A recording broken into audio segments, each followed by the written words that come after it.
and 29th of June 2021.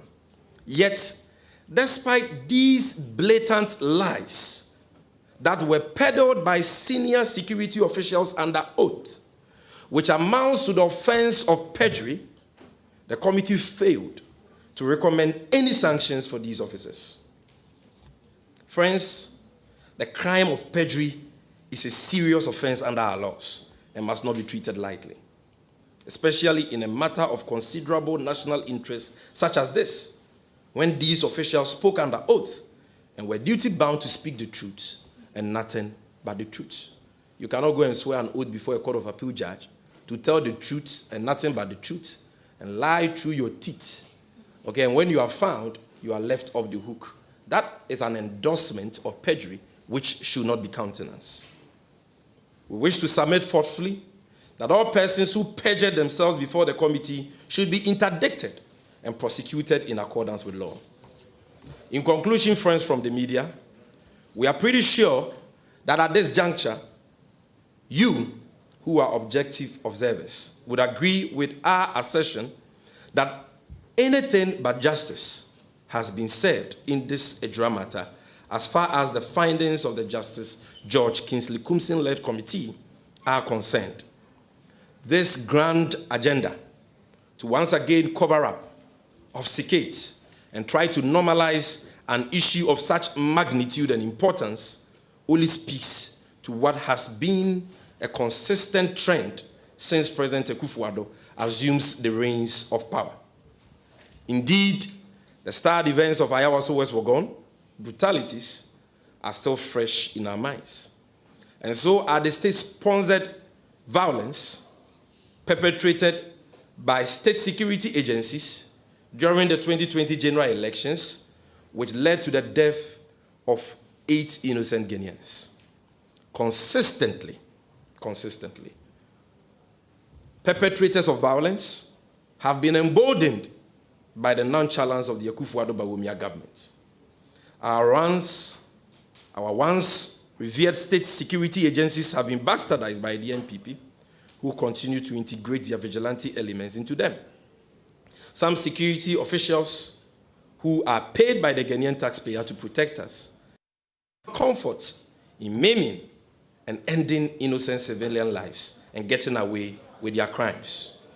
This culture of impunity and gradual breakdown of law and order keeps growing and festering by the day because the Akufo-Addo Bawumia MPP government is determined to promote lawlessness and wrongdoers. We in the NDC are disgusted by the phenomenon where otherwise respectable citizens allow themselves to be used by this Akufo-Addo Bawumia government to cover up serious crimes for political expediency, as is evident in the index case of the Justice Kumsin Committee. The events that unfolded at Ejura on the 28th and 29th of June, and this subsequent whitewashing of crime, impunity, and unprovoked bloodletting by state actors and security officials is yet another slur that has indelibly and irredeemably cast on the Akufo-Addo Bawumia government. Posterity, and I repeat, posterity, and indeed generations yet unborn, will forever remember this historical infamy. But most importantly, history will be most unfavorable and uncharitable to those who were entrusted with the responsibility to help unearth the truth, but and abetted in concealing same. We can understand how the family of Ibrahim Muhammad, a.k.a. Kaka, and other affected persons are feeling right now. We share in their grief and their pain.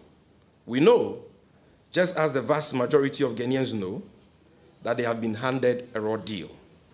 However, we urge them not to despair nor give up.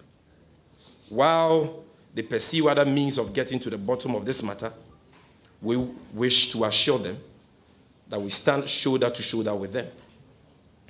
But to those oppressors in this matter and their collaborators, be reminded that crime has no expiry date, and that the truth cannot be buried, for it will spring forth like a seed in the fullness of time. Thus those making themselves willing tools of murder and anguish for Ghanaian citizens under this despotic Akufo-Addo Bawumia regime must remember that there will be a day of accountability for them, and that day is approaching very fast. Thank you for your attention, friends from the media, and may God bless our homeland, Ghana. Now, ladies and gentlemen, before we take questions, and we hear our member of parliament for Ejura. You know, parliament is on recess, so he was in Ejura working for his constituents, but had to fly to Accra to attend this important press conference and set the record straight. And we are very happy that he's here. Before he comes to address us, I will do a small summary in Twi, because we have UTV and other local stations listening. And so I will plead with the English stations. The Twi presentation is equally important. We crave your indulgence to keep your cameras in position, and let's have order in the auditorium so that those who do not appreciate the Queen's language can also appreciate the issues, the very important issues we have discussed here. Anunti abusuafo ne nsɛmtwerɛfo a yɛhyia mo wɔ ha de di kan ebɛma makwaba sɛ yɛto yɛn nsa frɛ mo maba ɛna yɛfrɛ mo a ɛyɛ report a donkuma ɛyɛ abadwokuo a ɔmampanyin Akufo-Addo paw sɛ ɔmo nhwehwɛ Ejura basabasaya between the 28th and 29th of June 2021 esi wɔ no ma nipa mienu ɛhwɛ wɔn kwa nipa bebree su preprae no ɔmo report ɔmo de aba abɔnten no yanu di semfa ho as amanyuku ɛna yɛfrɛ mo sɛ momra ne yɛmfa ntom anim, because saa asɛm ne yɛ asɛm wɔ ba yɛ ɛha Ghana fo nyinaa adwen pa ɛma yɛ nyinaa yɛsem fem yɛ ɛhyɛ yareho yɛ nyinaa yɛ nim sɛ deɛ kɔfa saa basabasa yɛ ne ba yɛ no ɛyɛ abrantie bi a na ɔbɔ ne ho mmɔden pa ma Ejuraman na wɔyɛ Ghana ni de hyɛ ma pa de bia da wo use the social media handles de bɔ dawuro sɛ ɔde primpuntu aba Ejura ne Ghana fa na nyinaa na ɔyɛ de obroni friend social activist a ɔka na adwen bibi nkoyie ɛwɔ Ejura ne patamu a ɔka na adwen na nansia nso ababunu bi wɔ Ghana ɛte fix the country movement ɔde ne ho kɔbɔ ɔmo a na kyerɛ sɛ ɔ highlight nyɛma enkoyie wɔ yɛ my Ghana mu sɛ ne bɛya nsesa bɛba ama ɔman Ghana afa ne ntoma pɛfra na we na on the 26th of June the ate ne se emra abrantie free abonten bedu fie ɔte ne moto so nipa bɔnefuo bi de edua mienu ebobo no bobo ni tim prepare na yɛde ne call ayaresabea free mamponten de ne ba konfa no teaching hospital fofi antoanta yenua no ehwere ne nkwa saa asɛm no na egba mabu na ɛwɔ Ejura atiatua mra a ɔmo yɛ ɔyɛ kyerɛ asogyafoɔ ɛkɔ yɛkɔtotutuo ɛbobo binum eku nipa mienu eprepre binum a nam santi no aban wete abadwoku sɛ ɔmo nhwehwɛ saa asɛm ne mo ti emu bi de ene Ghana fo bebree a ne yɛpɛ sɛ yɛhu asɛm ne mu no korɛ no yɛde ne yɛde akyire a enso committee no report obayi sɛ wo hwɛ nsɛm ɛwɔ mu a esan sɛ yaka no korɛ na hyɛ mu ne yɛ no kataso mu aso sɛ ne bɛyɛ wudifoɔ mu di saa bɔne no ɔmbetimi afa ɔmo ho adi te sɛ de aban we yɛ ne daa no na no ne yɛse da bi yɛntumi ntina hɔ ɛmma ne nkɔyɛ kaaka ne nabusuafoɔ nko asɛm, because asɛm we yɛ Ghana fo nyina asɛm ɛyɛ face the country adwuma na ɔyɛ ato yɛ nkyɛm we to no awudie we yɛdidi no ti sɛ ne ɛyɛ ɔno a ɔkyerɛ betimi so ayɛ won so aname nso ti yɛ wɔ sɛ yɛ nyinaa no korɛ wɔ asɛm mu a yɛnim bia no yɛbɛka ti na yɛfrɛ mo ansɛm yɛnsa ɛna ɛwɔ report no mu a yɛdwene ho a yɛnte ase a yɛpɛ sɛ yɛde mu nkyire mu ɛba na mo a mutie yɛn so no matimi atensɛm na sɛ na mahu deɛ ɔka no korɛ deɛ di kan ɛyɛ asɛm a committee no Justice Kumsin Committee in the Kai, Efa Kaka Wuno. Why kun Kaka? So over here, committee in the Juma Party, not Efa 28th and 29th, Basa ye ba ye through demonstration here, soldier for to kunkum nipano. But on terms of reference, no, the atosum you know ka say, omu betumi ahwehwe ensem wo mu free say, eye kofa bae, ana say enne saa demonstration wo twaka. So reasonably, you can expect them to investigate the death of Kaka because obi anim say ye no ne kofa sanse no nyina bae. Na semwa committee ne kanfa Kaka wo no say, omo de omo hu ne say ye busuantokwa ene kofa Kaka wo ne bae. Na enye Kaka fix the country activism or ye with social media no. Ene ma ye kun Kaka. Sa same way abusuanfo eye nkontompo nsem a e wose Ghana fo nyina no ye to twene na committee fo no ye se omo hu because adanse ye wo ho no ene asem na omo ka no ebo abura ene say Kaka tiase no ono ankasa ye videos de babonten be kan say na dwuma oyɛ de primpuntu oba atwira ene adwira MC ya obɔ na chinti no MPP mrantie bia omo ye adwira MC ya ye friend Salisu Bamba ne bodyguard mrantie ni din de Ibrahim Isaka aka Enyas ba koso de Fuseni Alhassan omo atretin ne say adwuma na oyɛ no odi gu MC ne omampenye kufu ado ani mu ase enti se wanyaya de beto ni bia no eyo no anasem a ti Kaka kan sa stress we hu asem a e ma ono akra ka se bibia ye no a ye misa MC ma edwira Salisu Bamba ne yere Sahada Hudu ono so ekopie mu wo Justice Kumsin Committee nanim no ono so di adanse ye ka bi to so se ampa ni kunu no djuma na odi bua Ghana and because that intino MC and MPP for be to time crew mu a omo threaten sa na yere kan ho asem sa so na down for your friend no abe workers uma so kodi adanse sa nti esi dan na committee na adesmese all this stress de Kaka na nkasa kan ye de na yere aka de na down for aka de na busuafo aka no mo ze de ya busuantokwa ben adanse ben na wo kire se na busuantokwa bi wo Kaka ne ni nua idintemu a ene de yakum obi ya san so de owo no ato ono ani nua maame baako papa baako obusuanfo mo hwa arewo semwe na de enti aye de ye ka se Ejura rada sem ne se committee ni se omu gina nipa mienu adanse so ne disi se agina ye no de odi kan ene maame aye frɛ no Sadia Fuseni a one Kaka na tifie a okodi adanse ye kire committee ni se ono de ote se dede bi koso wa bonte a opie baaye no obehu se Kaka nua idi atwe na ode no ekọ adware na Kaka nua ne pie frifie nti ono de ohu ni se Kaka nua ne ku no na committee ni se o ye jiudi de okan no eno ane no kretu do stress ne de ample ro bia bada busuanfo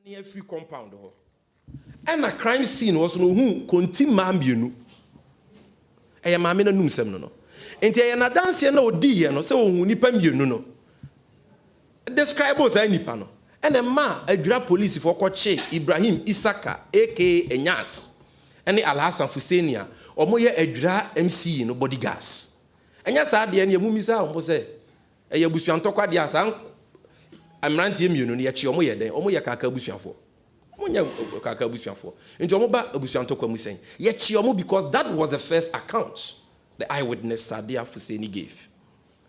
After 2 days after mami say masesa ma no okọ committee no was oh ma hu mrantie mienu na mi hu Kaka nua ada na wan kan was o na misuro wa pia ba bonten wa ba beto se kaka woni ne tifie da fom wo se hu se ni nua oni ne tifie twe na se na wantimi anka nkyere kaka ma me ne yere se eye wo nua kaka nua no na aye ne sa wantimi anka 2 days after say wo ka se wo hu nipa mienu ehu konti ma mienu a police fo so aba be gia to mu se konti ma mienu no mo fa no crime scene no na kaka nua idi no pacho mu nkotwa ne mfonyini na mo hwe se wote sen se ne kese yakura bedu me mesa me gemfia me gina he ya na watimi afa konti ma kese mienu left right e de aburu nipa ba ko sa aku no man assembly wo ka kira akura ketwa akura obegie dia na enti eye den na police fo ankotwe first statement na Saade Afuseni de ma wo na ma aden na sa first statement no o makata so o ma threaten police fo CID officer will take enim ni din so yem fan tudwa na ne ho akokire no but adenti e no wa threaten o mo se mo mfa sa first statement na Saade Afuseni de ba e de ma wo mo se ohun nipa mienu no ene ma ade no mo mpese sa statement no be ba bonti ade na committee no an consider sa evidence no na de Saade Afuseni no asesa na no aba be ka no ene o magye atum ono abo MP ba obe che mo Saade Afuseni sesei abrabo a owom na mo hu de yekoso wadwira eno de nyame na meka because me meten kan ana me di me nkwe bada busuanfo eno na che no committee ni so abusuanto kwa ne emayeku kaka because na kaka danfo bi di Aminu Mohammed obedi adanse no so obi aba obetena camera nim no waba bedi na aba TV so no obi ahu bi abrantie nko aba yo so no ne de na danse na je so kudi ni dem a obi ani ho enti na danse kodi ya de committee for no na ka kire so mo di camera testimony na danse kodi ya ne se na kaka ni nua idi no mo wontokwa na 2020 kura kaka ma ya chi ni tumu na idi no kura no o free sales buy no otu kwa ko Nigeria nti ono kura no ne kaka ne ntiye ne de keka ho yese na yekun kaka na wo se da bi na me oboki na faso na woni ho biem bone be na idi ya kaka ma ya che ne tum o se minim bone kro because am na mini ho to onim bone kro o se idi ye idi so o ya kaka nua isu na busuafo se Nigeria kra won ko hoda committee made up of a respected Court of Appeal judge. Any mpenyufo mu wa bodia kese wo man we mu entumi anko police station anko ye nhwehwemu se de Aminu Mohammed yiken se ye che idi kakanua tumu in 2020 na ye no kre ananya no kre ensem wo kan ye nyina o ma nye verification bia o mo se de waka na ya je atom obusuafo asem we mu nya rem kaka ne yire a ono ye kunani ni kunu ye kunu ya aka ne manum no ne mamma num no ye tia me ni honorable party mpenyufo wa ye ko adwira emra asem ni sie ma me ne say and we still have the videos o say mum osu say mum pa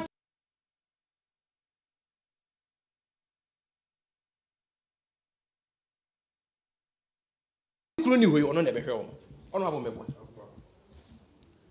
so hu o mo say mi kunu ni nua ni asem bia enti committee fo no ene Aminu Mohammed no odo kaka chen yira na ne ma me se me mani ni asem bia abusuafo se me mani ni asem bia mantamufo nyina ono mpi obi o mo say o ni asem bia na ni peti nya hyedem akuku sa story we yan cross examine obi a yentie idia no asem na Court of Appeal judge mu a ye kran ketenkete wo emramu ne nim se wantie obi ano a wontimi emmuwa ne kumfo.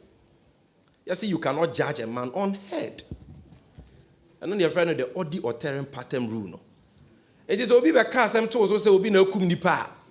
It don't hear nipa na no asem. Now the Akwasha committee report we say ye idi ne kun nua a family feud ben.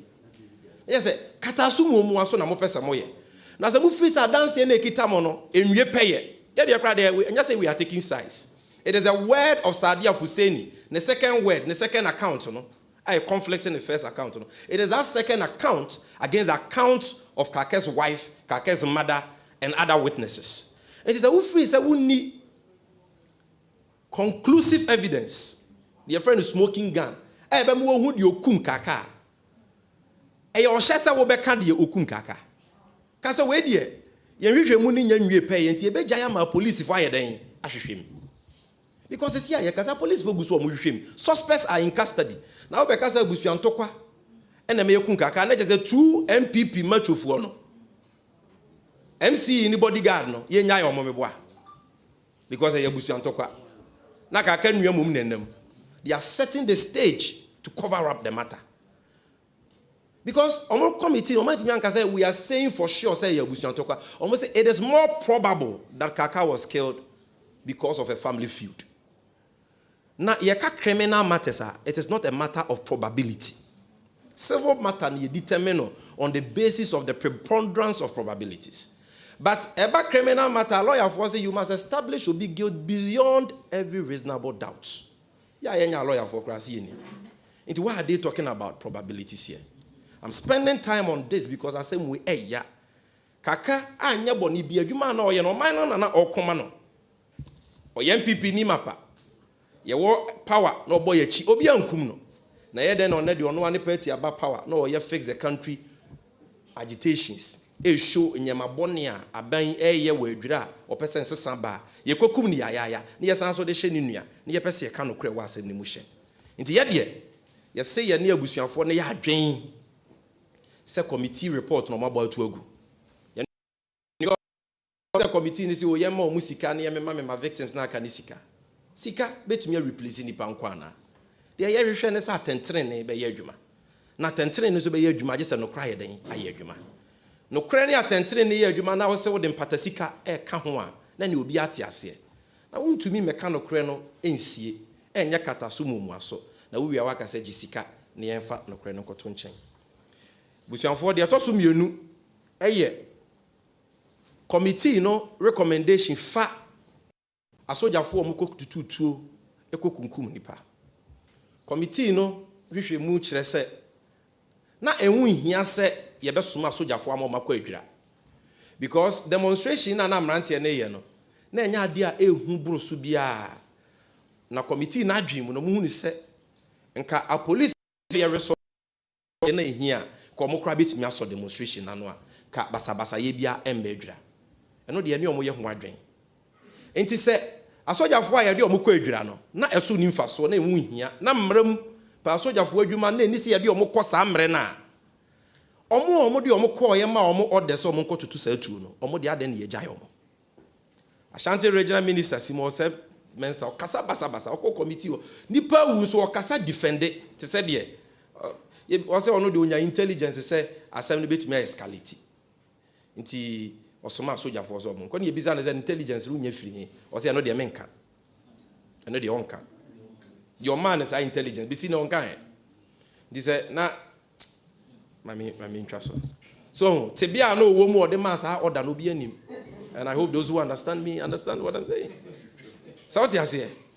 And yakoto tutuo nipa mienu Abdul Nasir Mutala Mohammed ombetumi anyini ababa be de bibi papa mo mabusua ne omo man ne Ghana yakum omo ya ye prepre bi was a Southford no Ashanti regional minister 4BN commander any general officer commanding central command Kumasi a omo masa orders no mo de emfa omo honi abusua for asem we ye so mu sen enti ano so ye nsom ye free say Southford ni nyina e was nka committee ne kase ye nyi wonadi ye mfa mo so mfa mra kwan so na wo kire bi no o ma order so obi nkonko ya anyambransa ma wadwen ho mienu be committee na nkasa enti ano so ya de ba kwa ye free say entwe ye de twato eye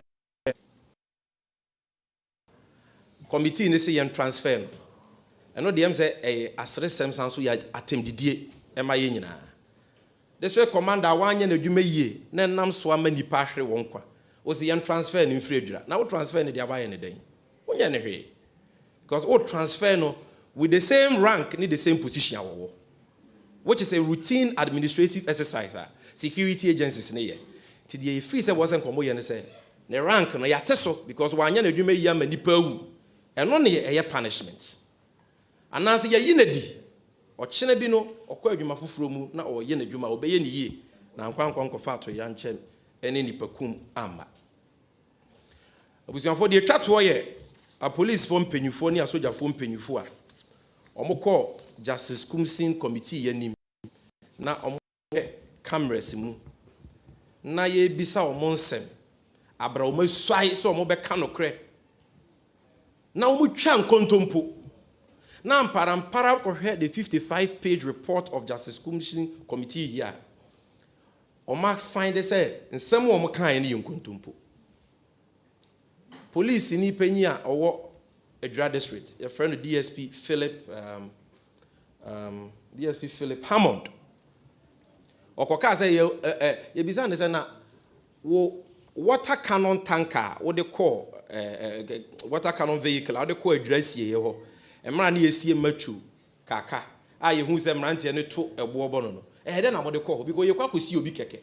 Enti afusie ye ne ye kwakosi kaka. What the saka no call kwede. Oso kaka abusuafo ne ka say ye mfamra. Ye kwahwehwe mu asa kaka abusuafo nka hwe. Omo de omu kwesi omu hia water cannon vehicle. What this outron the police in the penny under oath. A soldier for penny for me no by 4 being commander and do free kumase by no. Almost oh, ya soldier for no crack drew hono. Omone lieutenant, I do say I know lead 10 soldiers and some of catch the committee and say. Omu di kind the man no a bomb ranty no kokose. Omunyai de na omoye no. Omo verbal warnings. And some almost start fire warning shots. Na mranty na ntie intino. Ena almost started omoye sa. And also so I heard videos city for record joy for record almost see free come and I'm sure we all saw the video. There were no verbal warnings. Almost see free come and almost started omututu. As I assume almost monko kubnipa. Na soldier ni kwabra ni timi bunko to dwe pointing to AK-47 on a protester o to warning shot nti o dwane afiri ho o tutu obo na chikuna. Unye wudifo. Na wako mumpanyimfo akwa mo se o de omo ye ne de no ano no. Na eye protesters ni bi na etututuo na sa tuo ni bi ne kum omo wo ye no. Ye ko hwe video na protester bi ankita tu obi antutuo. Na chese entro akese no maba be di under oath. Na Ghana mramu so no. Se wo twa ntro under oath a you say we are guilty of an offense. I find perjury, a 2nd-degree felony. And so, committee in the report over one KDBR and found one recommended any sanctions, and that is why I cast a committee no a katasumu was wejuma and no mobile because no crepa justice no more share. I was sent as phoning and the actual one so. And yes, I dear name my yatin chain in your dream be said they are endorsing Satrona Omubidi. Tin the crack the Kenyan and said. Yes, you know, ya. Same penyufua. Na Ghana for bebre wo gidi wo mumu se ombetimi ama no kre wasem no mu aba bonten. Na omo mu di asem we hu fo. Ye de asotwe mapa ama omo no. Omumum ye sa cover up, sa kataso mumu aso we. Na ade we enya de foforo man penyekufu ado betena konwa so. Eye intitira sem nipa kunkum ne basabasa ye ya. Esi bia so a na omo di sa wu no ye gyae omo because omo aban na wo so. Enye ye nwanwa se sa soldier fo idi sa anyambransem no e MPP vigilante fo yi bia ya hyehye omu soldier tare bia anyambransem omu di na ayawa so West Wagon by elections pre nipa bebre yenim ho asemwa 7th December elections nipa ye pre wo mo ekum bi nipa nwotwe ye kum mo ye nyina ye nimsemwa so besi ne omampenye kufu adonka ho hwe ye ma obi ampata sika ye nchi obi a ye mfa obi amfa amra kwan so.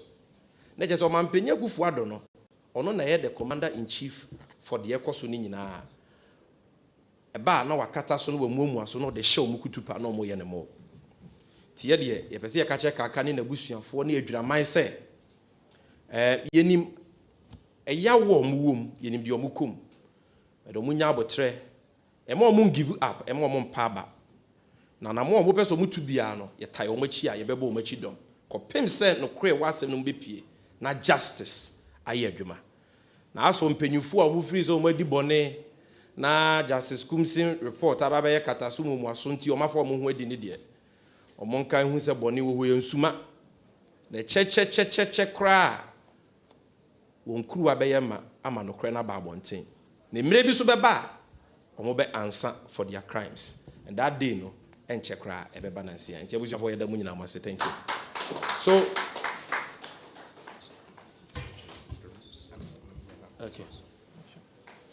okay, so we'll be taking questions both in English and then in Twi. If you have any question, kindly come on my right, and then let the technical people will help us with the microphones. Then again, let me also acknowledge today's radio, taking us live from Ejura. NDC FM, also taking us live from Ejura. Home Base TV, Ahoto FM, TV XYZ, Radio Gold, online. These are the stations I left out during the initial acknowledgement. Please, if there's any question, let's kindly take it. If not, we'll just listen to Honorable Bao. But If you don't have any question, then Honorable Bao. Okay, so we'll take the first two. Let's go, and then